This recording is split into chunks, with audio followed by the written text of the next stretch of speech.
What is the perfect central midfield profile that Tottenham Hotspur should be targeting this summer? I'm joined for this video by the triple threat, the dream team. We are back. Kish, welcome back to the channel, mate. How you doing, mate? Happy to be here. Wasn't expecting us to do his own intro then. Ben, welcome back as well. Thanks, mate. Good to be back. Yeah, we're going to talk through a number of different things in this video. Obviously, a lot of targets that Spurs have already been linked to, a lot of suggestions from you guys on Twitter as well. We asked last night. We're going to talk through the perfect profile, some alternative suggestions, where Morgan Gibbs-White is going to play. I want to talk a little bit through Lucas Bergvall and his perfect partner as well. So I wanted to start off with that, really. What the perfect profile is for that second midfield spot that Spurs are going to be looking to target this summer. Obviously, we've kind of got Gibbs-White over the line, barring pending some legal action from Nottingham Forest, that Marinakis, but that's a separate video. Kish, in terms of that perfect profile for Spurs for that holding midfield player this summer, what is the kind of profile that you think we should be targeting? Should it be a destroyer? Should it be a deep line playmaker? Because there's been lots of ideas floating about on Twitter. I feel like people are quite split on this. I think people have kind of just grouped a whole load of players together and say this is just a number six is what we need. Whereas I think what we need is much more specific than that. I think just because a player has played in a position that is a holding midfielder traditionally, it doesn't mean they're the right fit for what we need. Yeah, I think our midfielders at the moment are very carry heavy rather than pass heavy. And I think that's one thing we've missed for a long time, especially when Romero has been missing. Um, yeah, Romero is kind of the only one that knows how to kind of set the tempo in build up and knows when to kind of play line breaking passes and when to draw the opposition in more with a yeah. more 5 yard lateral pass. So I think what I want from that midfielder is first someone who can set the tempo and really has great passing range. That's not just being able to switch the play, that's also being able to kind of know when to keep it simple and keep things ticking, know when to Yeah. punch passes through the lines. Um, and then I think they also need to be able to screen the back four and be able to protect space and manage big spaces, especially as I think Frank is kind of opting towards a quite fast, direct, traditional, transitional style. I think there's going to be a lot of spaces to kind of cover. And so I think those are the two main things. I think someone who's key in build up, passing wise, and someone who can kind of protect the big spaces left and screen the back four. 100%. Ben, do you concur on that? And do you think because a lot of people have suggested players like João Paulini, that kind of pure destroyer profiles. Do you think that would be a problem if we just targeted somebody like that?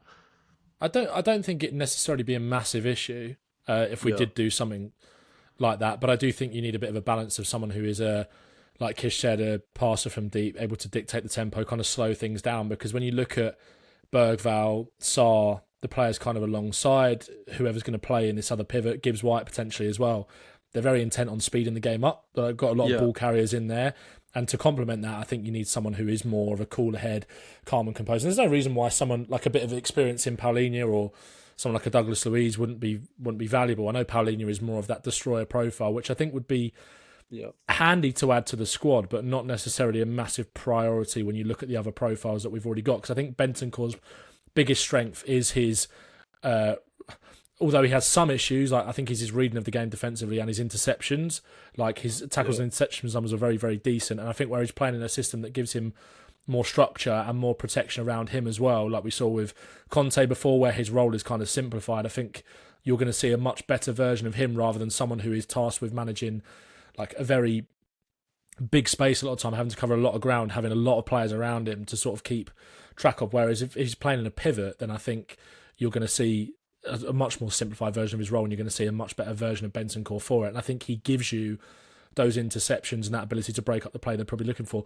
As does Lucas Bergvall, I think, as well. I think that was something that was very impressive in his game last year, that bite yeah. to kind of go and win the ball back. But I think sometimes that exuberance of kind of youth can mean that he can be a little bit not overzealous in the tackle, but like sometimes goes hunting a little bit, whereas you want a little bit more composure, I think, to balance that out. And we've got a lot of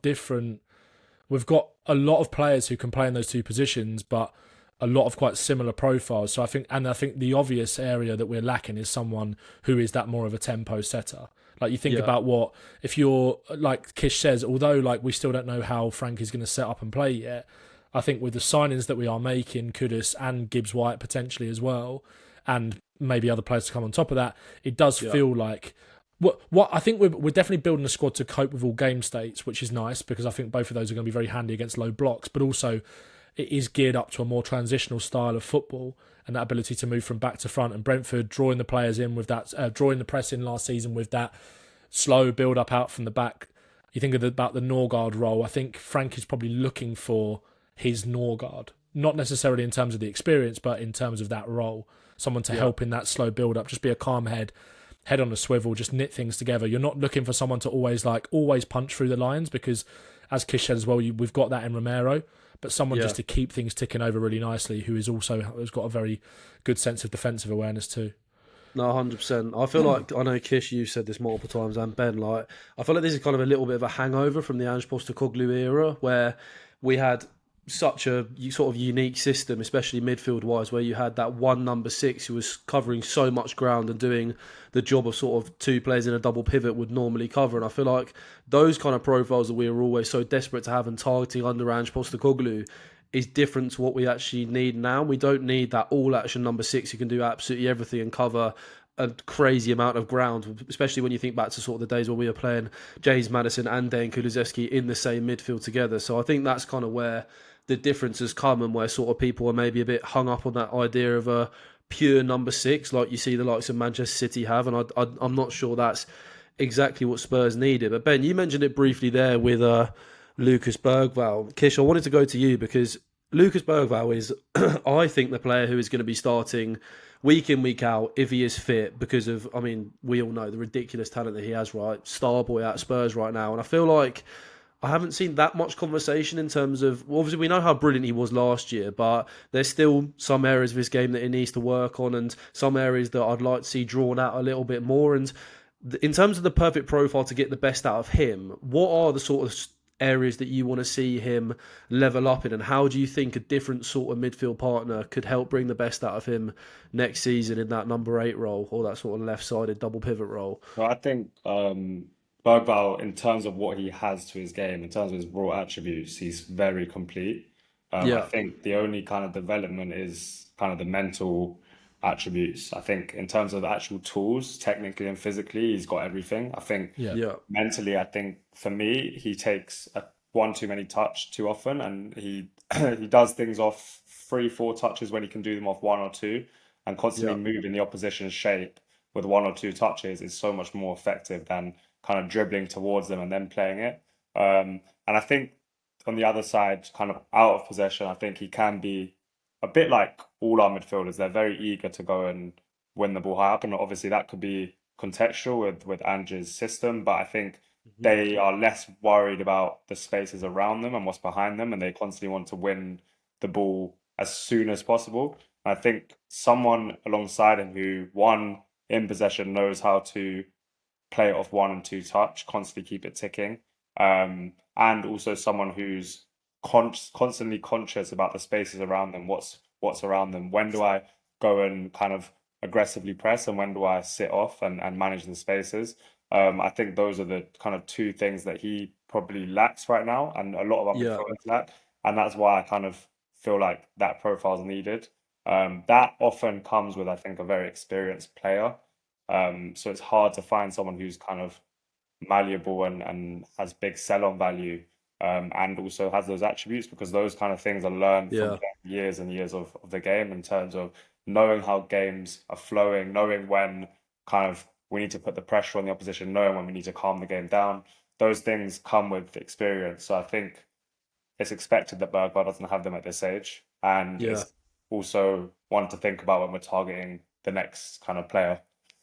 No, 100%. Ben, I wanted to come to you on Morgan Gibbs-White, because obviously, as you mentioned earlier, hopefully that deal does get over the line. And I think it's going to be really, really interesting to see heading into pre-season, sort of where he plays. I think a lot of people just presume he's that number 10, that he's going to be the backup option to James Maddison. I've seen a lot of people talking like that on Twitter, but I think we've all discussed the fact that that's probably not going to be where he plays, because I don't think a player like Gibbs-White, with the amount of money that we're going to spend on him, with the qualities that he has, is going to come into Spurs to just play as a rotation option as a number 10. And I think there's lots of different things that we could do with his profile. Do you see Gibbs-White as an option sort of in that number 8 role, Ben, to play alongside somebody like a James Maddison in midfield, rather than just in that number 10 role, or even out on the left? I've seen some people suggesting.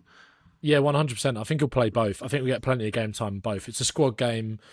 We're going to need him to play a lot of minutes at 10, considering James Maddison's injury record. And I think that probably, generally speaking, is his best position, but you're going to get a lot of value for him in the 8 as well. I think what you'll see with Spurs when we go away to, and this is why I'm so excited for pre-season, because we get to kind of, we still don't know how Frank is necessarily going to play yet, even though I think we're probably getting more and more clues, but the clues will be more evident in the next couple of weeks. We've got an opportunity to really test ourselves against bigger teams in Arsenal, Newcastle, PSG, obviously in the Super Cup as well before the season starts. And I think in those kind of games, I wouldn't be surprised if Morgan Gibbs-White starts in the 10, away from home, especially where you're looking to soak up a bit more pressure and be a bit more compact, and use him to drop deep, but also be an outlet to carry the ball forward and be the kind of furthest forward attacker in that furthest forward midfielder in that setup with a pivot behind him. But I definitely think there'll be games where you're playing Maddison and Gibbs-White together, whether that be Maddison in the 10 and Gibbs-White in the 8, partnered with someone else alongside him to do a bit more of the defensive work, even though Gibbs-White's defensive numbers are strong for a more attacking midfielder, so to speak. He's got an amazing energy and attitude to kind of get out about the pitch and break up the plays. Counter-pressing is very, very good. And I think you're going to see that, again, where he's kind of used to playing in sort of a transitional system at Forest. I think that's going to translate really nicely in an attacking sense for Spurs, but also that energy and hunger that you see him display in the final third for Forest, I think will translate really nicely in terms of his defensive output as well, if he is tasked with playing a bit deeper. I also think one thing that massively is overlooked with Gibbs-White playing in the 8 is if you're coming up against teams that do want to sit in a bit more, his long-range passing is very, very good. That ability to switch the play because of how directly Forest wanted to attack last season, spreading the ball out to the wingers, Hudson-Odoi and Elanga to go 1v1. Also, I think one thing that leans towards him also getting a lot of minutes in the 10 is how high energy focused that position was for Thomas Frank last year with Damsgaard, the amount of running that he did. Also, Damsgaard's and Maddison will be good at this as well, 100%. But when I spoke about that long-range passing ability, Damsgaard would often start up front with Wissa in build-up and then drop quite deep to allow the space in behind for those 3 attackers to spin into. And then you'd see Damsgaard either drive the ball up the pitch, which Gibbs-White is one of the strongest ball carriers in the league, but also that long-range passing ability to then exploit that space in behind with that low and slow build-up to just quickly turn them round and then ping it in behind. So I think you'll see a mixture of both. I think this is the thing that, like, taking it away from like the tactical side for a minute, in terms of just like feeling, this is why I think we were all very confused about how to feel about the Gibbs-White transfer when it first got mooted, because we're not used to being this aggressive in terms of squad building. We're looking at it going, we've just bought Kudus who can play in the 10. Like, I love Gibbs-White, but does it actually make sense? But having a squad that is this flexible, can adapt to different game states, with a manager that is one of the best versed in the league for doing that, has got so many different threats, and also with the injury record that some of these players have got at Spurs in the positions where Kudus and Morgan Gibbs-White are coming in to compete, it's that it all starts to make a lot more sense. And I think he can definitely, and that's also why he's been brought in as well. I don't think he would be brought in just to play as that 10 with the depth that we already have there. I think there would be an element of versatility to his game that would definitely be in Frank's mind. So I could 100% see him playing deeper and in the 10, both split fairly equally. I think that's a great point as well. Like, in terms of the excitement that having this depth of quality within a squad brings is insane, and not really something that we've been that used to, especially over the past 4 or 5 years. Even in the Pochettino days, we didn't necessarily always have the deepest squad with the most amount of quality. But when you look at this right now, you've got 4 or 5 players that can play in a double pivot, that can all offer great things, their own individual qualities. A couple of, three young players in there who all have such high ceilings, in my opinion. You've got Gibbs-White, Madison, Kulusevski, and Mohamed Kudus. Even Odebear as well, potentially, as an option that can play in the number 10, even if you stretch it further to somebody like a Mikey Moore. Like, having that depth of quality in those areas and potentially adding further to that as well with that defensive midfield signing or another player to play in the double pivot who's more defensively minded, that is just, I mean, like you said, it's not really a position that we are used to as Spurs fans. But obviously we got the news about, a huge cash injection into Tottenham Hotspur at the minute, and we're, attacking all of these transfer options. Like, when the Kudus rumour first got sort of posted about, I was like, that's just not something Spurs would do. It's not within the realms of possibility with our budget. The same in Morgan Gibbs-White. Both of those deals are done, and Spurs have paid the money for those players. And now, moving into the options for that other midfield role, two players that, again, I thought were completely unrealistic at the start of summer and are probably still quite unrealistic. Maybe moving in towards 2026, the summer of that window, they might become a little bit more realistic for Spurs. But I wanted to talk about them because obviously they are the hottest names in this sort of conversation right now, which is Carlos Baleba of Brighton and Adam Wharton of Crystal Palace. Wharton particularly, I feel like Spurs fans are almost quite desperate for Adam Wharton, which is understandable. The perfect profile, it seems. We're going to discuss that now, but also just, such a young, talented footballer who's had such a brilliant sort of breakout at Crystal Palace, despite a few injury issues that sort of hampered what we've been able to see of him a little bit. But Kish, in terms of those two, first of all, how realistic do you think those are for Tottenham with the new cash injection? Is there one that feels more realistic than the other? And also, how big of a statement do you think it would be for Spurs if we were able to go out and get one of those as that third big signing of the transfer window? I think pre-summer I would have probably thought it's more unrealistic, but I think as Yeah, the rumours persist, I think it's starting to seem like a bit of a possibility. I think Wharton's an interesting one because one, we targeted him, I mean, when he was at Blackburn, and it yeah, was, meant to be 20 million or so. So Yeah. that seems like the club's been a fan of him for a while. Um, I would have put the main amount of budget to this position. I think that was the most important position for us yeah, pre-transfer window. So I wouldn't be that surprised if the club were willing to splash out on this one. In terms of Wharton as a player, I think he's got all the in possession attributes that we described earlier. If you look at someone like Bergvall and you say his one main weakness is he sometimes takes too many touches and dwells on the ball too much, I think Wharton's the opposite. Like, he's got so much awareness of what's around him. He knows Yeah. when to yeah, play off one touch, when to play off two touches. He's constantly kind of scanning and checking the picture before he receives it, and then he knows how to kind of punch the passes through the line so easily. All his passes are crisp and refined, and he's just so good at kind of moving the opposition midfield around, kind of letting the ball do the work. And so I think in possession he'd be perfect. The only concern I have around this is if we are going to sign Gibbs-White to potentially play a lot of 8 minutes, you've got Kudus, Madison, Tell, Solanke. That is looking like a very transitional team that's probably going to demand a lot of physical capabilities on that other midfielder. yeah. A lot of kind of covering massive spaces, um, constantly kind of facing turnovers and managing those. And I think that's where you want real physical players across the pitch. And it's just whether or not Wharton can get away with being a part of that team because of how good he is on the ball. It's like, do we take those sacrifices? And if so, how can we protect him best? Whether that's kind of one of the fullbacks inverting into midfield, or one of the wingers being really disciplined out of possession and constantly tracking that right flank. Yeah. It's hard to know, but I think that's his main weakness. I think he's smart out of possession. He knows when to kind of intercept and when to kind of be more passive. But I think, to be honest, his physical capabilities can let him down at times.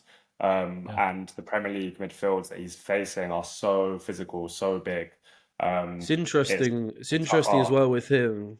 It's interesting as well with him, the partner that he's always had at Crystal Palace, because, I mean, for a lot of last season when he was fit, it was him and then Jefferson Lerma alongside him. Lerma was sort of the guy who would, like, his tackles and interception numbers were crazy. Even before that, Chait Decore, when he was in the team, like, two players who cover so much ground and excel so much off the ball, to sort of allow Wharton to do that. And obviously, in a five back, in a very sort of compact system at Crystal Palace, and that's where we've seen him play his best football, right? And we don't really have that, the sort of experiment of him at that higher level, playing a slightly more transitional football, covering large spaces next to players who aren't as, well versed in doing that in terms of the other midfield profiles that we've got. So yeah, I do think that's definitely an interesting conversation. Ben, do you think that's where somebody like a Carlos Baleba comes in as an option, where if you're looking at a similar budget, a similar price range, yes, you might be sacrificing a slight bit of on the ball work and maybe, gaining a little bit more in terms of ball carrying with Baleba, but do you think that's where off the ball, out of possession, Baleba really comes into his own as a transfer target for Spurs? Probably, but I'd still say Baleba's biggest strengths are on the ball. I don't think there's much in it between him and Wharton at all, actually. And I would, if you offered me either of those two players right now, I really don't think there's much to split. I think my preference would be Wharton if you could, just because I think it's. I think this is potentially. I'm not saying that Baleba's not, but I think it's. I think Wharton, you're looking at potential generational talent. I think also Spurs being the home for some of these younger English players as well, I think is a really kind of nice thing, in the sense that we need to kind of get back to building that sort of core, I guess, and the homegrown stuff and all those kind of things. That sort of comes into it a little bit as well. But that's not to say that Baleba couldn't be. This could be like Caicedo levels of quality that we're looking at with Baleba.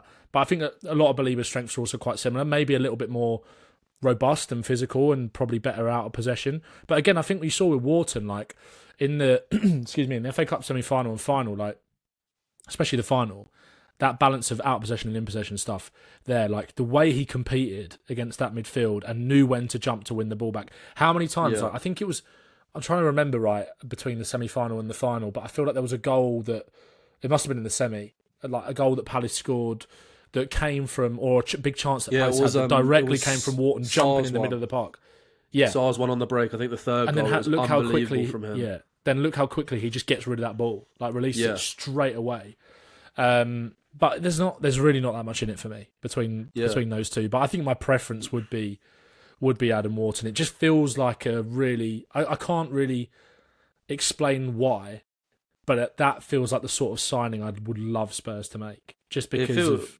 Exciting, like so exciting. But both of them, I mean, like I said, both of them would. I can't really rationalise it in my head. It's just, I think it's just preference. But both of them would. It's the low socks, mate. It's the low socks. Yeah, both of them. I think it probably is a little bit of an aesthetic thing as well. But I think both of them massively improve Spurs. So like, there's nothing to split it for me. But also like Kish kind of said, like with Wharton in terms of the out of possession concerns, like when you think about the strengths of the other midfielders in terms of their ability to track back and cover space. We've got a lot of midfielders that can do that to complement him. Gibbs-White, Bergvall, Gibbs-White obviously pending, Bergvall and Sarr in terms of their ability on defensive transition as well. And it's a squad game. You're going to need to rotate those players as well to not only protect them, but give platform Wharton the best if he was to come, to make sure that he is just focusing on the bits that he's good at and the role that he's tasked in within that system. That might mean making more early subs, for example. If you start a game with Bergvall, then you bring Sarr on after 60 minutes to then really keep the energy levels of the team high, to make sure that we're still, like, because again, for Brentford, a lot of the big thing with the fullbacks and the midfielders was win your duels. And if you can consistently do that over the course of 90 minutes, when you think about how focused the Premier League has become on duel winning and strength, like that's a big plus as well. And the fact that we've got multiple profiles in the squad that can do that to complement that passer, I think I don't have that many concerns about him out of possession. 100%. Yeah, and I mean, like you say, both of them would be so exciting. Both of them would be such a statement of intent from Spurs. And if we signed either of them, like, it just takes those midfield options up to the next level. Just before we move on to the last few options that I wanted to discuss for this video, Archie Gray is a player that a lot of people have said, we don't need to sign somebody. He can do that. He can go in and fill in that role. I think there's some very obvious concerns there. I think some of the minutes that he got in the six last season weren't necessarily his best football or necessarily showed his qualities to their full extent. But I think he's obviously a player who is so exciting, so talented, and it feels like it could just click overnight for Archie Gray, and sort of he gets one little run in the team, he starts playing well, and he suddenly just flies. It feels like that kind of situation with him. Kish, do you see Archie Gray having a big role to play in this pivot next season? And do you think Thomas Frank could even potentially look at that and go, we don't need to go big in this position this summer. We need maybe an extra body in there, a different profile, whether they maybe go for a unique profile like Paulinho, who doesn't cover it all, but he trusts Archie Gray to play a lot of those minutes. Do you think that's an option that you wouldn't mind? I think one thing I didn't necessarily specify with this player as well is like the temperament and the ability to be calm and Gray is that in abundance. Yeah, not Yeah. kind of charging around all the time and being over eager. And I think Gray can do all of that. He can be eager when he needs to be, but he also knows when to be more calm and composed and more passive. And we've seen that when he's played centre back. Despite him kind of having some struggles there, you could see how mature he was for his age. So I think Gray has got the right mental kind of capabilities for that role. And I think also physically, he's going to keep growing, but I think he's also really good already physically in terms of duels and the ability to kind of protect the ball.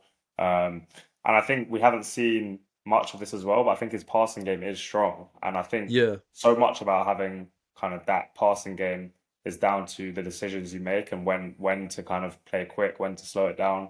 And I think he's the kind of player that could really grow into that. So I do think that's where we should be building towards for him. It's just about kind of assessing how ready he is. And I think we'll see in pre-season kind of where he's at. And I think we'll see the most kind of midfield minutes we've seen from him, because even last season it was, I think, where he was playing mostly centre-back. So I think we've barely seen that. And I think hopefully we'll get some more kind of awareness on how he is in that role. 100%. And I felt sorry for him last season. I really did, because I felt like it was sort of like a baptism of fire in that Spurs team when he was brought into the team. He obviously played centre half, which I think potentially even coming in at centre half was a little bit easier than coming into Ange Postecoglou's midfield with how he liked to set that up last season. He got a lot of his minutes in midfield towards the back end of the season in those Premier League games when, I mean, let's be honest, it was just a complete shambles what was around him. And I remember that Liverpool game at Anfield, he got heavily criticised. He lost the ball for the first goal, and it was like we went on to lose 5-1, and people were being really harsh and saying it was fair to say he wasn't ready to play in the six in the Ange system. That was absolutely fair, but I think sort of how overboard people went and now how reluctant people are to sort of view him as an exciting midfield talent, and to say, I've seen some people saying we need to loan him out or sell him this summer, which I just personally think is crazy. And I think if he comes into somewhere where he is a little bit more protected in the system, he's got a more stable structure around him, he's able to sort of have a little bit more time on the ball. If he gets into his rhythm early on, I feel like that could be something where we're talking about it in January and saying, why are we worried about that number 6 role, that second pivot player in Archie Gray when we had him at the club all along. I feel like it could genuinely turn into one of those situations pretty quickly. But to end off the video, there's obviously we got a lot of people suggesting a lot of players on Twitter last night, and in terms of what we talked about, Ben, from some of the alternative players, I'm going to just read them out. I'm going to list them off quickly now. You've got Angela Stiller at Stuttgart, Ravella at Lazio. Boubacar Kamara has been a name there's been a slight bit of noise. I mean, he would just be a dream, wouldn't he, really? Ruben Neves as well apparently could leave Saudi Arabia this summer for Al Hilal. I think he's at for around 30 to 35 million. Potential there. Paulinho, Barachea, who looks like he's now off to Benfica, to be fair. Edison from Atalanta, Agume, Douglas Luiz, and Rios as well. Out of those options, Ben, what sort of be your ones you'd identify in those and go, he is somebody that Tottenham should 100% look at if we can't get those higher price targets? I keep getting asked about Richard Rios. I think it's a really interesting one. He definitely seems like he's on the move. I think, excuse me, there's been quite a few Premier League clubs that have inquired about him. Yeah. Seems like definitely more of a kind of, excuse me, like all-action midfielder, good at breaking up the play, but also kind of right up there for shots and assists as well. Like his take-on numbers are pretty good. I quite like him. I do think he would be a decent option. Angelo Stiller, if you want that, if Spurs want to go all in on that progressive passer, then I mean, there's not going to be many better players than that in Europe that would be available for that role, but also I do worry about Angelo Stiller more on the physical side. I think against low blocks, you're not going to have really much of an issue, to be honest, where Spurs are very ball dominant, have the ball a lot, and his kind of task is to just keep it ticking over, switching the ball from side to side while Spurs look to break a team down. And he's got more of a energetic midfield partner alongside him, like Gibbs-White, for example, or Sarr or Bergvall. Excuse me. Or Lucien Agume is again slightly on the, again on the a bit more of the younger side as well. He's 23, Agume, isn't he?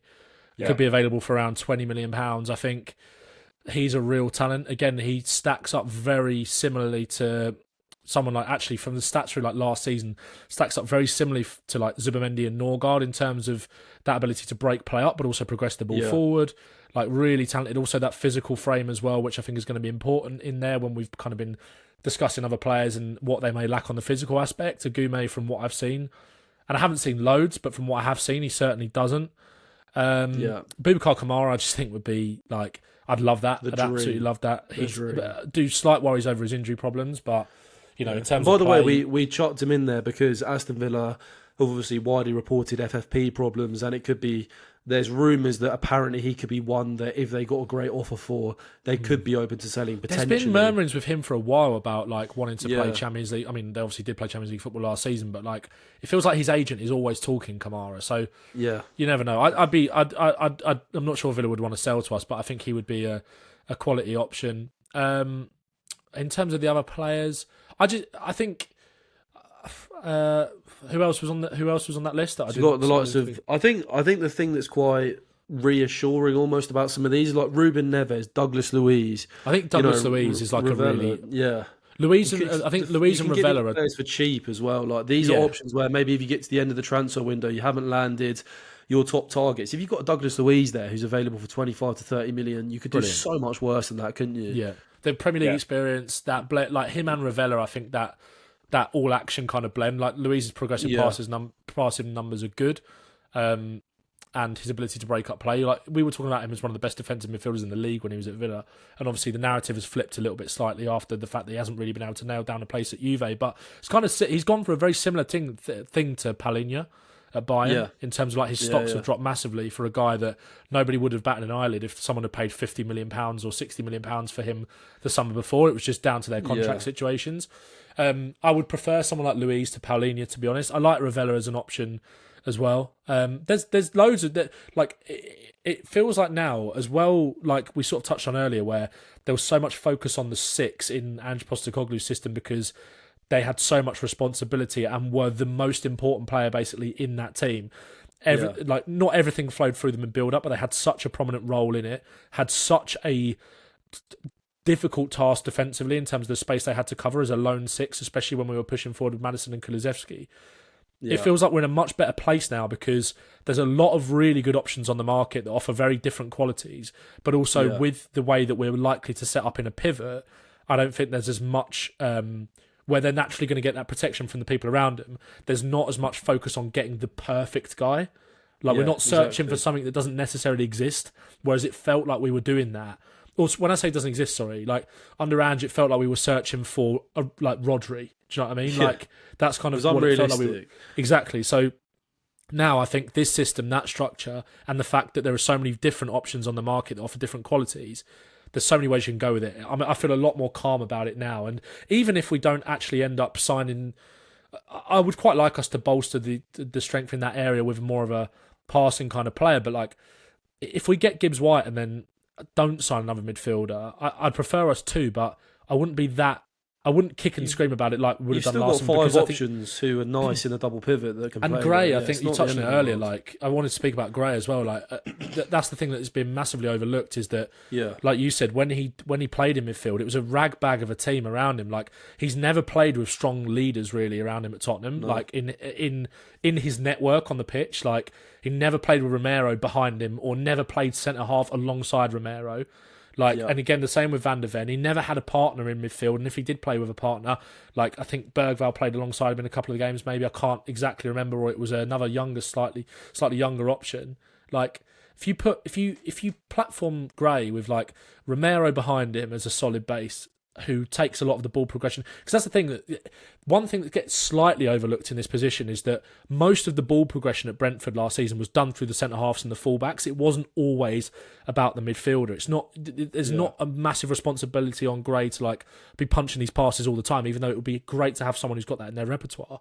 It's just someone who can control the tempo, like we said earlier. And I think Gray has shown that from playing inverted fullback at Leeds, coming into midfield, playing DM at Leeds as well, picking the ball up off the centre halves and driving forward with it as well, but just being neat and tidy and build up. He can do all of those things, but he's not going to be able to do that in a setup that's just an absolute mess. So I'm really excited about him. Like, we're going to do a video on my channel about pre-season. I think he's massively one to look out for. So I'm very calm about it right now, about the midfield situation, even though I would love us to sign someone there. 100%. Kish, in terms of those players that I listed, are there any in there that stand out for you? And Yeah, I think one thing I wanted to add is that, I think these players, obviously we've seen a certain side of them, but a lot of that's been under a specific system and play style, and obviously coaching exists, and these players have certain attributes that can fit what is required from that player. Probably all four of them have certain attributes that might fit. So I wouldn't be surprised if we didn't sign one and then we saw kind of a resurgence of one of these four as a kind of more of a sitter. I think potentially if we didn't sign one, it would probably be Bentancur to start. But I would be very kind of unsurprised if either Sarr or Gray kind of took that role in certain games as well. In terms of the players named, I think one I want to touch on is probably Agume. I think he's the perfect profile.